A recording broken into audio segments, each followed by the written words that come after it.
What's up guys, Maik Wiedenbach here, answering mail. The question du jour is, Mike, what about training different muscle fibers? Well, it's a good question. So we all know that humans have a lot of different fibers, right? So at a very basic level, we go from the very slow twitch, which is type 1, uses mostly, I got bad handwriting, I'm sorry. Mostly fatty acids for energy. Then there's type 2A, sort of a crossover. And then type 2X, fast, 2B, very fast twitching, okay? So the power output and growth potential goes like this, and so does the order of recruitment. So you're picking up a dumbbell, you start curling, those fibers get used up first, then they get exhausted, and we go down this way, okay? So the first question everybody always asks is, because the type 2 fibers have more potential for size, is how can I get more? And the answer is, you can't. I mean, maybe in the future with stem cell research, I don't know, but for now you can't. So you can transform type 2 fibers into type 1 through excessive cardio, slow, long distance running and so on and so forth. That would work, but that's probably not what you want.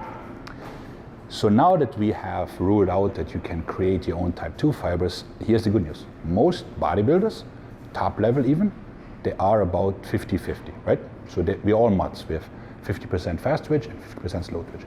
If you have a lot of slow twitch fibers, you probably call it Lance Armstrong living in Tour de France. If you have a lot of fast twitch fibers, then you're playing in the NFL or you're a sprinter or something like that, right? But most of us, we're like in the middle. But then let's look into individual muscles. So is it worth saying like, okay, this muscle is more slow twitch or fast twitch, henceforth I up or lower my rep range?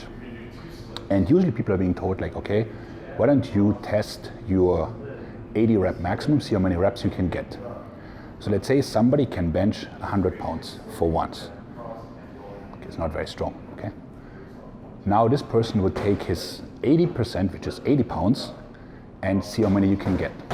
So if that person could get 4 or 5 reps only, then we would say, okay, probably your chest is in the faster switch because your output is not that high, right?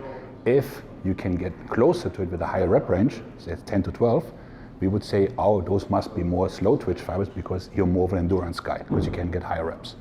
Yeah? The other thing is, like, people are always told about how quickly they recover. So how quickly can this guy train again? So he does his 8 reps and he's good to go in 30 seconds. Again, we say, oh, endurance type 1, train with 5 reps. The problem is it doesn't tell you much, okay? Because the ability of performing certain exercise at a high level is skill related. So somebody might be just very skilled at squatting or benching or curling or whatever and can get a higher output that has nothing to do with his fiber setup. By the same token, the fatigue, some exercises just are not as tiring. Like I can do a set of curls and then train again in 30 seconds, okay? But does that mean my bicep is type 1 fibers because I recover so quickly? No, it just means I haven't done a lot of mechanical work. A set of squats or something, I'd be much more fatigued. But I might be training type 1 fibers, but my overall output is much higher, right? So those two tests unfortunately mean nothing. The one test that would work is biopsy. So taking a little bit of tissue and analyzing it in the lab and then telling you, hey Paul, you are all type 2 or whatever. Okay, here's the kicker.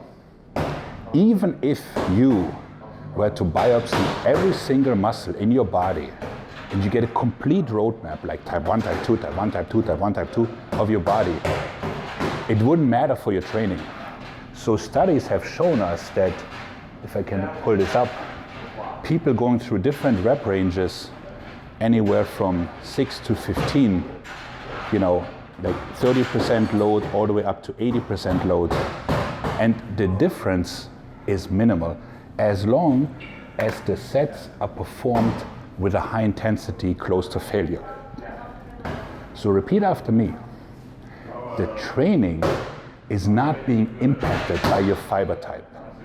If you're staying anywhere from 6 to 8 to 12, you're safe. Here's what really matters. So instead of driving yourself nuts, being like, oh, I got type 1 fibers here and type 2 fibers, what am I going to do? focus on this, tension, okay? You gotta create tension because you can have all the right setups. If your tension is off, you're not working your muscles, okay?